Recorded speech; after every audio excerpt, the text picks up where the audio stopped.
शाम के समय एक छोटी सी पोटली राह चलते रखा करते, बैग बैग जैसे छोटा सा, उसमें अपने रास्ते के कपड़े आदि होते थे। ऐसा लेकर के एक पोटली सी सिर पे, और शाम के समय राजा बैठा था अपने महल के सामने घर में। एक तो होता है उनका दरबार ऑफिस, वो अलग होता है, एक अपने घर में बैठा था। और वो परमात्मा पहुंच गए वहां सामने राजा के पास। राजा से जाकर कहने लगे, अरे भाई धर्मशाला वाले, ए सराय वाले, एक कमरा किराए पे दे दे भाई, और उसका किराया बता दे, मैंने एक रात काटनी है। राजा उसके मुंह की तरफ देखे, उन्हें सोचा भोला बाला यात्री ग्रामीण है, इसका धोखा लग गया। वो कहने लगा, भाई आप कौन हो? उसने कहा, परमात्मा मैं यात्री हूँ, मैंने अपने जाना है सफर पे, देर होगी, मैंने रुकना है रात में, तो किराया बता दे, कोठड़ी मैंने दे दे। तो राजा बोला, तेने पता ये क्या स्थान है? अब क्या है भाई बता दे। कि ये मेरा महल है, मैं राजा हूँ यहाँ का, ये सराय नहीं है। परमात्मा ने पूछा, तेरे से पहले इसमें कौन था भाई? कि मेरे पिताजी थे। उससे पहले कौन था? कि मेरे दादे परदादे मेरे पूर्वज थे। तो वहाँ वो कहाँ गए? कि वो तो अल्लाह खुदा को प्यारे हुए। तो आप कितने दिन रहोगे इसमें? जब अपना नंबर आवा ना मृत्यु का, जब होश हवास उठ जाते आदमी के, कहाँ जाना तो मुझे भी पड़ेगा। फिर न महल समझा मूर्ख तू, ये सरा नहीं तो क्या तू महल समझता है? ये तेरे बाप दादा पड़ पीढ़ी, ये भी बसे सरा में गिद्दी, ऐसे ही तू चल जाई, इसलिए मैंने यह महल सरा बताई। न्यू कहकर अंतर ध्यान हो गए। राजा को चक्कर आके गिर गया। अब फिर और मौलवी बुला दिया, उसने दूसरी बाजू का तबीज बांध दिया। कब नहीं आओगा, भूत प्रेत था कोई। इन्होंने बेरा यो प्रेत ना हटता, ये तो हमने निकाल कर छोड़ देगा यहाँ से काल के जाल से। अब क्या हुआ, कुछ दिनों के बाद राजा कुछ नॉर्मल सा हुआ। ये राजा क्या करता था, एक 9 लखा बाग होता है जिसमें 9 लाख प्रकार के पौधे लगाए जाते हैं, मतलब उसमें अच्छा बढ़िया वातावरण बनाने के लिए। वहाँ राजा टहलता था और दोपहर के समय 2-3 घंटे वहाँ विश्राम करता था। उस बाग के अंदर राजा की जो बेड था, बिस्तर था, उसको संवारने का, आसपास चारों तरफ फूल फाल सजाने की ड्यूटी बांदियों की लगाई जाती थी, नौकरानियों की। परमात्मा ने एक दिन एक बंदी का, दासी का रूप बनाया, नौकरानी, यानी रानियों की ड्रेस में और नौकरानियों की ड्रेस में अंतर होता था। अब परमात्मा ने एक नौकरानी का रूप बना के और बेड बिछाया खूब सुंदर, चारों तरफ गुलदस्ते लगा दिए। राजा की बेड पर स्वयं सो गए, बंदी रूप में, नौकरानी रूप में। अब राजा आया, उसने देखा कि तेरी सेज पर, तेरे बेड पर एक बांदी सोए। इसका इतना दिमाग खराब हो गया, इसका इतना डर निकल गया। वहां पर एक अंटर रखा होता था, राजाओं के पास रखते थे, आसपास रहता था। एक अंटर उठाया, कोड़ा। वो कोड़ा इतना जबरदस्त लगा करता था, अगर घोड़े का मार दे तो घोड़ा बैठ जा, इतना पीड़ा होती थी। उसने क्रोधित होकर के उसको, परमात्मा को बंदी जानकर, दासी मानकर, नौकरानी मानकर 3 कोरडे जबरदस्त ढंग से मारे और 3 निशान न्यारे न्यारे मार लेके कमर पर हो गए। अब परमात्मा बंदी रूप में खड़े हुए, दासी रूप में। पहले तो थोड़ा सा रोने का बहाना किया और फिर हंसते हंसते लोटपोट हो गए, जमीन पर लौट कर हंसे हंसे, डटे नहीं डटे। अब उस राजा ने सोचा, इन कोरडे लागे पाछा आदमी आसन का तना रहा करे, क्या कारण है?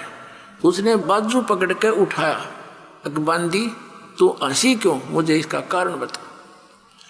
तब परमात्मा ने कहा कि मैं इसलिए हंस रही हूं, या इसी नकम्मी बेड है जो बिस्तर तेरा, जिस पर मैं 1 घड़ी सोई और 1 घड़ी सोने का मुझे दंड मिला 3 कोरडे। मैं न्यू हंसू बेटा, तेरी गेल के बनेगा, तू तो रोज सोए इस पर, अब तेरे साथ के बनेगी, मैं न्यू हंस रही हूं। और नो कह के अंतर ध्यान हो गए। उस दिन 2 घंटे मौसम आया, राजा बेहोश हो गया। लेकिन ये संसार के लोग जो काल के दूत ना मानने दे, रानियां ने फिर जंतर मंत्र करवा के गले में तबीज बंधवा दिया, अगना ये ठीक रहेगा। उधर से क्या किया, मंत्रियों ने सलाह दी रानी को कि इनको आप बाहर भेज दो, जंगल में शिकार करके आएंगे, वहाँ इनका दिल सा हो जाएगा दूसरी टाइप का, यहाँ रहेंगे तो चिंतित रहते हैं। अब वो चिंतित नहीं रहने लग गया, भाई सचमुच ये तो एक दिन मरना है, ये सब छूटेगा। लेकिन हमारी आस्था की जड़ें घनी गहरी होती हैं, भगवान करेन का काम करेगा ना, जब निकलेंगे हम यहाँ से तो वो करेन भी लाओगा हमारे लिए, सत्कर मानना, चाहे कुछ भी करना पड़े पर हम लगे रहना इसके। अब क्या किया, वो 1 हफ्ते का प्रोग्राम बना के जंगल में चले गए, सैनिक भी मंत्री भी, जाकर लगा दिया पड़ाव। तो सुबह उठ के सब चल पड़े शिकार के लिए। 12 बज गए, कोई शिकार यानी पशु उनको मारने के लिए नहीं मिला। तो बगैर शिकार लिए राजा वापस आओ, अपनी बेइज्जती मानता है। इतने में क्या देखा कि एक हिरण आ रहा है, मृग। राजा ने कहा सैनिकों, अगर ये मृग हाथ से निकल गया उसी को मृग की तरह मार डालूंगा। सब सतर्क हो गए। अब वो मृग राजा के घोड़े के नीचे निकल गया और दूसरे घोड़ों पर थे अपना अपना। अब किसने कहो है मार दूंगा।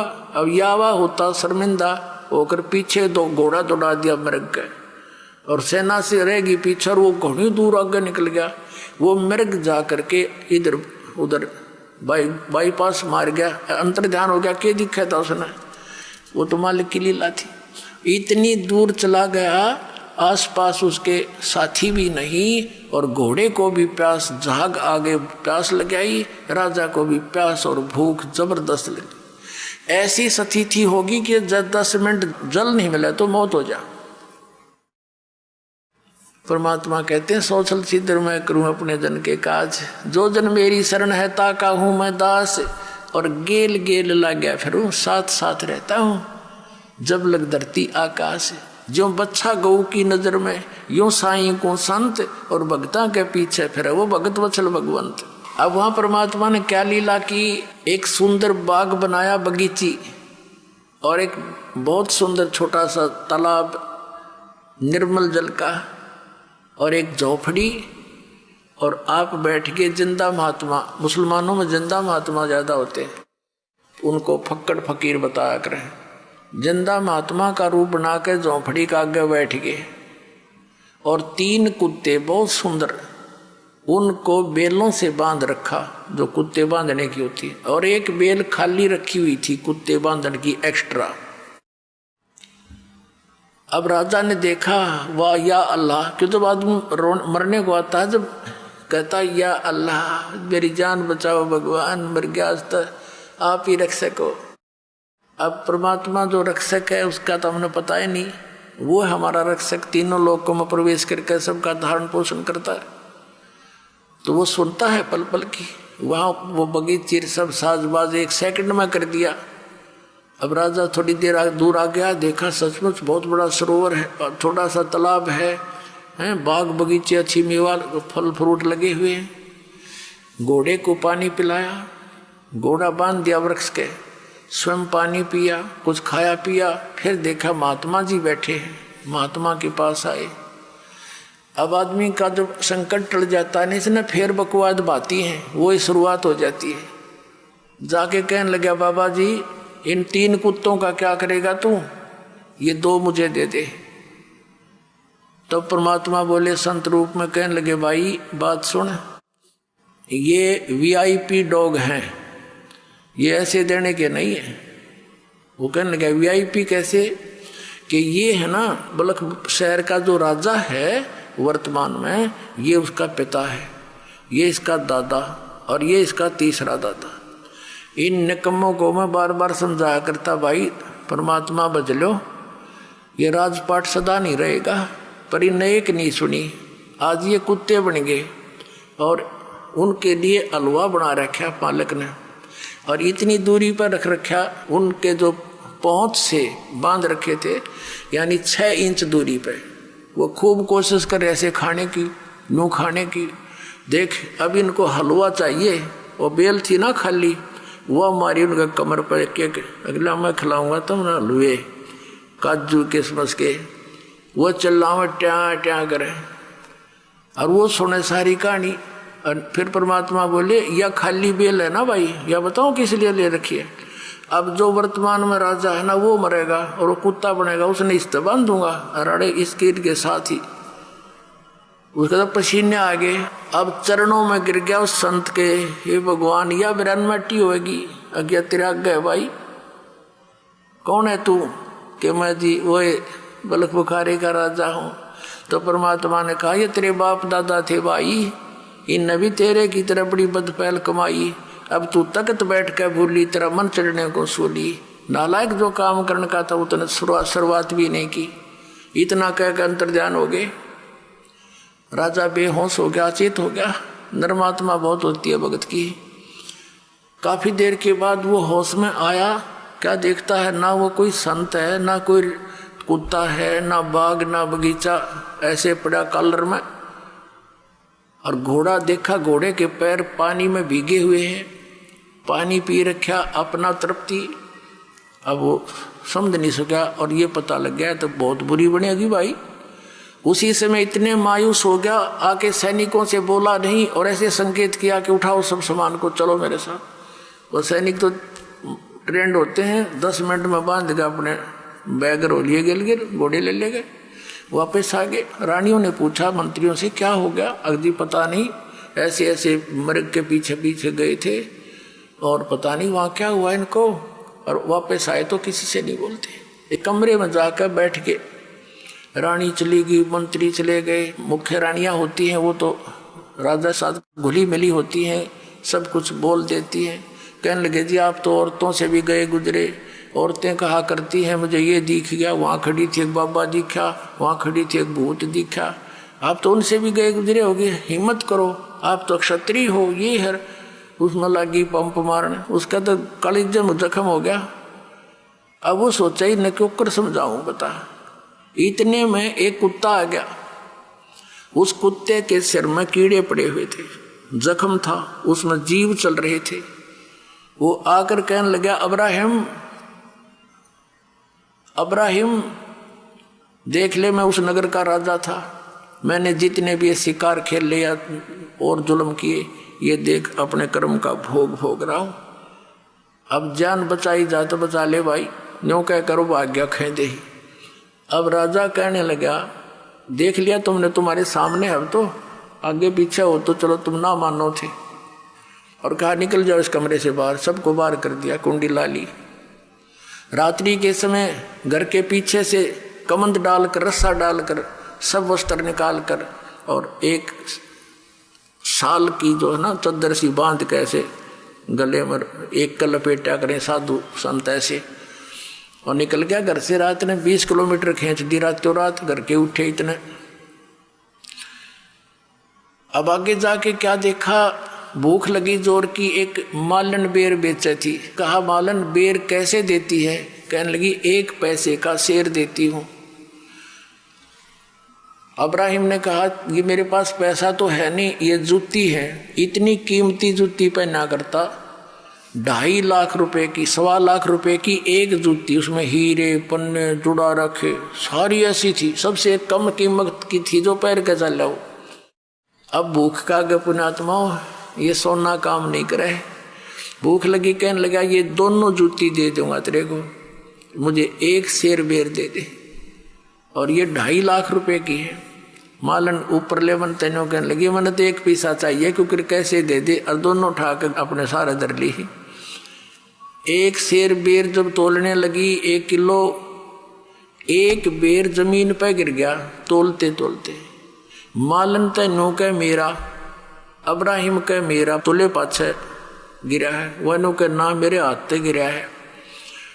उस बेर पे गुत्तम गुत्ता परमात्मा ने अपने रूप में आकर उसका 1 दिरा कान पे है, ने बोला 2.5 लाख की जूती और 1 पैसे का बेर है, देख दम सुल्तान तने के छोड़ दिया मेर, ये ममता क्या छोड़ा, तू राज ने गिर ले लिए फिर है नालायक, जा वापस अपने घर ने कर ले राज तू। अरे मुश्किल तो नरक से निकाला। अब घर के त्याग देने से राज नहीं त्यागा जाता पुण्यात्मा, अंदर से त्याग मिट्टी समझ इसको। वो फिर चरणों में गिर गया, हे भगवान बड़ी दया करी आपने, मैं तो कति यहाँ तक दब चुका था दाता, आपने तो रस्सा बांध के निकाला हूँ। बेटा मुझे मालूम था तेरी दुश्मन थी माया, जिसने तो अपनी प्यारी समझ रहा था। अब मैं तेरे साथ हूँ ना, जिस चीज़ की आवश्यकता पड़े मुझे बताइए, हाजिर खड़ा पाओगा। अब क्या हुआ, शाम के समय उसने फिर भूख लगी ना, सुबह के समय रात तो कट गई।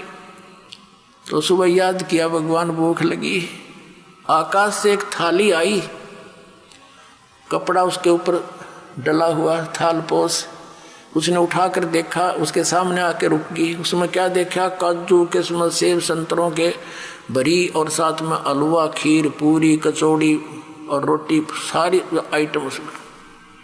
वापस न्यू का न्यू ढक दिया कपड़ा और मुंह फेर कर बैठ गया, कहना भगवान ये तो आपने छुटवाए थे, ये फिर भेज दिए, दास को सूखी रोटी दे दो। परमात्मा ने आकाशवाणी करी, बेटा तू सफल हुआ, अब तेरी आत्मा हट गई इस गंदे दलदल से, अब तू लकड़ी तोड़ और जंगल से बेच और अपना गुजारा कर और भक्ति कर बेटा, नाम बिना बात नहीं बढ़ेगी। अब उसको नाम दिया सतनाम, पहला मंत्र दिया फिर सतनाम दिया, फिर कहा बेटा तुझे सारनाम दूंगा, सारनाम जब दूंगा तू योग्य हो जाएगा। और परमात्मा ने बताया कि मेरा वहाँ आश्रम है, तू वहाँ आ जाना। तो वहाँ एक रहते थे साधु रूप में ही परमात्मा। अब्राहिम वहाँ जाने लगा, फिर सारनाम का समय आया, परमात्मा ने कहा बेटा ठीक है वहाँ आ जाना, सारनाम तुझे दूंगा मैं। वो समय रख दिया, तिथि बता दी। तो राजा आ रहा था और एक बहन भगतमती वो उसी नगर की थी और उसके नगर के पास परमात्मा का आश्रम था छोटा सा। वो राजा जो भगत बन गया था वो नीचे से जा रहा था गली से, वो लड़की ऊपर से कोई कूड़ा करकट उठाकर और नीचे डाल दिया उसने। डालने के बाद देखा तो एक व्यक्ति पे गिर गया और लड़की झांक के देखा, फिर बाद में वो रोले मचाने लग गया, तूने ये क्या कर दिया, कौन है तू बदतमीज। तब उसने देखा झांक के को हो तो किसी आदमी पर गिर गया और आंखें लाल करके कहता है काश मैं आज राजा होता, तेरे टुकड़े टुकड़े कर देता, तेने मेरा सारा हुलिया बिगाड़ दिया। वो कहने लगी भाई साहब गलती होगी, मैंने देखा को नहीं, माफ कर दो, मैं आज राजा होता तुझे बता देता। तो वो लड़की ने सोची भाई यू क्या मतलब है, राजा क्यों कहता है। अब वो लड़की भी आश्रम में आना था, उधर से उसने भी गुरुजी से मिलने जाना था, वहां वो सारे इकट्ठे हुए। जब उसने देखा तो वो आदमी है जो रास्ते में इसके ऊपर गलती से कूड़ा गिर गया था। तो परमात्मा से पूछा गुरुदेव ये भगत है, ये कभी राजा था। कहा बेटी ये बहुत बड़ा राजा था, अब्राहिम सुल्तान अदम नाम है इसका, बल्ख बुखारे का राजा है। अच्छा ये था वो, कहाँ। परमात्मा ने पूछा क्या बात थी कि महाराज जैसे ऐसे ये आया ना, जब मेरे से गलती से कूड़ा गिर गया, मैंने ध्यान नहीं करा, मैं तो यहाँ आने की चिंता में थी। इसके ऊपर जब कूड़ा डला तो इसने बहुत बुरा बोला, तो मेरे ते बहुत गालियाँ दी और कहा यदि आज मैं राजा होता तेरे टुकड़े टुकड़े कर देता। कहा अच्छा बेटा कोई बात नहीं, ये राजा था बेटी, इसमें कोई शक नहीं, बहुत बड़ा राजा था। अब कुछ देर के बाद उसने प्रार्थना की कि गुरुदेव आपके दास को सारनाम की दया करो, यदि योग्य हो गया हो। तो परमात्मा बोले बेटा अभी तो तू राजा है, जब दास बने ना जब आइए, 1 वर्ष का समय दे दिया। अब वो कहना जी मैं तो आपका दास हूँ, हे मालिक अब कहाँ राजा, मैं तो आपका दास हूँ। कहना बेटा ये तो ऊपरले मन तो बोल रहा है, तू अंदर से राजा है। अब उसको न्यू नहीं डिक्लेयर किया, यूँ किस कारण से कहा अगजा 1 वर्ष के बाद आना। अब गुरु जी का आज्ञा सिरोधारिये, उठ कर चल पड़ा जैसे आपकी आज्ञा। 1 वर्ष के बाद निर्धारित समय और निर्धारित दिन के इस समय तक आना है तेने वहाँ उस दिन। और परमात्मा ने कहा बेटा अब कई रास्ता तो वहीं तेरे घर के पास से आओगा, इसके ऊपर भैंसों का गांव का गोबर और मूत थोड़ा सा पानी मिलाकर बाल्टी तैयार रखिए, और जब यूँ ते घर से नीचे का इसको ऊपर चोटी में गिरिए इसके। वो लड़की तो सवेरे बना के सारा सामान तैयार होगी, और नो देखा कद से आवेगा, उसने आना ही था क्योंकि निर्धारित समय दे रखा। वो नीचे से आ रहा था, उस लड़की ने जचा के ऊपर तो तरडा ला दिया और सारा उड़िया बिगाड़ दिया उसका। और फिर ने बोली भाई साहब गलती होगी मेरे ते, माफ़ करियो। नो बोला बहन कोई बात ना, माटी पर माटी ये तो पड़ी है, कोई बात ना, धो लूँगा नहा लूँगा, कोई बात नहीं। अब फिर वो नहा धो के, गर्मियों का समय था, थोड़ी देर में कपड़े सूख साख गए। फिर वो आया, वो लड़की उससे पहले पहुँच गई। परमात्मा ने पूछा बेटा करा काम? हक्का कर दिया जी। तो क्या प्रतिक्रिया थी इसकी भगत की? वो लड़की बोली जी आज नो बोल आयु कि कोई ना बहन, ये तो माटी पर माटी पड़ी है, धो लूँगा साफ हो जाएगी, कोई बात नहीं। कहा बेटा आज यूँ योग्य हो गया सार नाम के, आज दूंगा इसने। फिर वो आया, चरणों में प्रणाम किया कि गुरुदेव आपका दास योग्य हो गया हो तो दया करियो दाता। ने बोला बेटा आज तू राजा नहीं है, आज तू दास है, और दास है तो मेरा खास है। बोला जी ना राजा नहीं था मैं। ना बेटा उस दिन तू राजा था, इस लड़की ने तेरे ऊपर वो कूड़ा डाला था। क्या बोला तू उस दिन? कहा जी उस दिन तो मैं कति ढेढ़ था, राजा तो होता कि मैं कर दे, मैं कुछ करने का भी ना था, फिर बकवाद करूँ था। ये परमात्मा आपकी दया से आज दास के अंदर दासापन आ गया। तो परमात्मा कहते हैं दासा तन नेड़े नहीं नाम धरावे दास, और पानी के पिए बिना भाई कैसे बुझ जा प्यास। तो पुण्यात्माओं यही प्रोसेस जो सतनाम और सारनाम का शुरुआत से ही है, और आज यो नाम आपको सहज में मिलने जा रहा है।